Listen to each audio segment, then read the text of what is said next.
Hi, everybody. This is Miss S, and I just wanted to talk about some shading. So, as you know, our unit right now is learning how to shade and squint your eyes and looking for 5 values. So, we're using crosshatch and shading for this assignment. So, you've already placed your 5 items on your paper to draw. I'm just going to show one item. So, this item represents me because it's a paintbrush and I like to paint. So step one, I would put my paintbrush on my paper. So again, you're going to have 5 items. I'm just going to demonstrate how I squint my eyes and look for shading. So you can freehand draw this, or if you're not feeling as confident as a drawer, since this is pottery class, you can trace. So I'm tracing my object with a pencil. I'm tracing the outside lines. Then I'm going to move my object to the side. I'm going to see, is this accurate? Somewhat accurate, not great, but that's okay. So then I'm going to draw the inside lines. Okay. And when you're drawing, you can obviously move your paper. So I'm going to move my paper because it's easier for me to draw down. I'm going to draw this a little bit darker so you can see it better.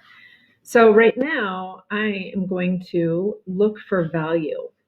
So I'm drawing the inside lines. There's not too many inside lines I want to draw with my pencil because I'm going to switch to a pen. So I can switch to the ballpoint pen, or I can switch to a pointed ink pen. It doesn't matter. Remember, the lines that we're using are crosshatch.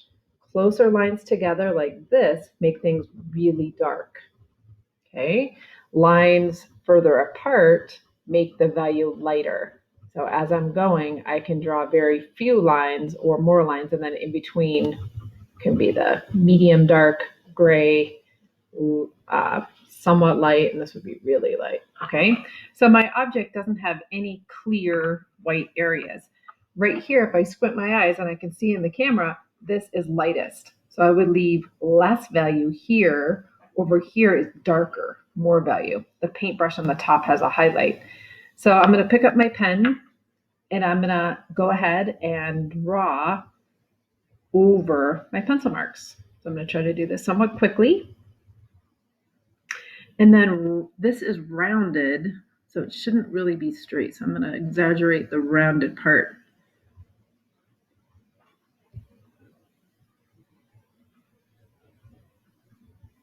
And then it goes down.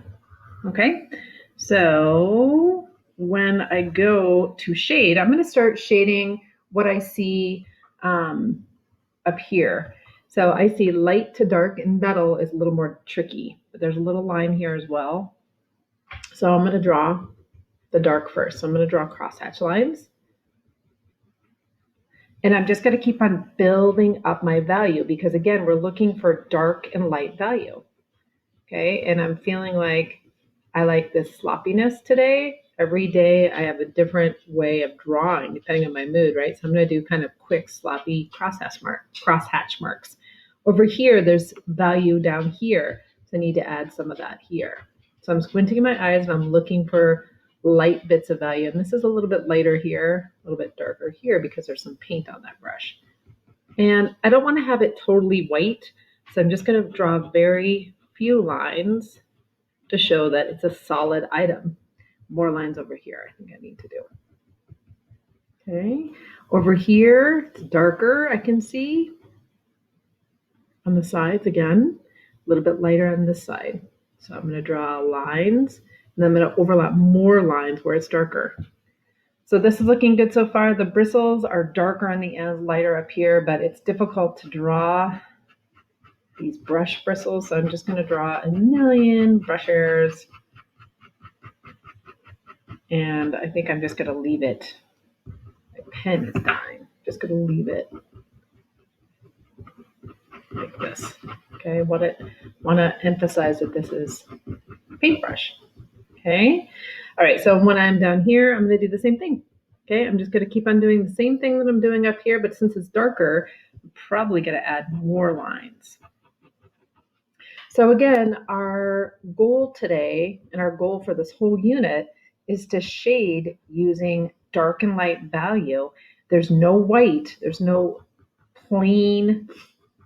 The item is solid, so I'm not going to leave any complete nothing. Okay, so this is a rounded item, so I'm trying to use rounded lines. If I were drawing something like a flat ticket or a cell phone, I would still have some value around the edges. And there's an example like that in your slideshow. So I hope that today you were able to learn how I shade using overlapping crosshatch lines, like what we're doing for this assignment.